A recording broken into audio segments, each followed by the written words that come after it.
insufficient recruiting results, the Smith County Emergency Services District No. 2 is working to solve staffing issues at the Bullard, Troop, and Chapel Hill fire stations. KLTV's Christine Guevara has more on what commissioners approved to fill the gap. Tonight, the Smith County Emergency Services District, or ESD, approved to adjust the staffing model for the Bullard, Troop, and Chapel Hill fire stations.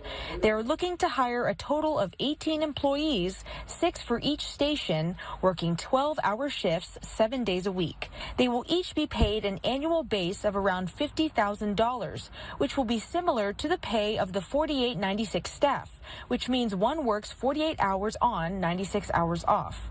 Chief of Operations Eric Grieser says this will increase the annual cost by approximately $300,000. He also says this would not only help resolve the staffing issue, but also help retain employees in the long run. Christine Guevara, KLTV 7 News. Grieser says the staffing model is effective immediately. The ESD also approved to purchase a life-saving tool for the county. It's called the Lucas device, which provides mechanical chest compressions to patients in cardiac arrest.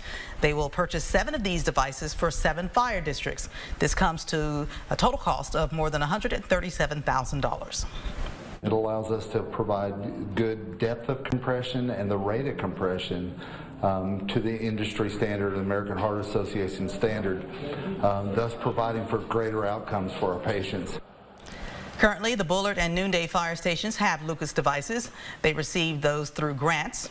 The 7 new devices will be purchased using the budget, now totaling to 9 Lucas devices for Smith County ESD No. 2.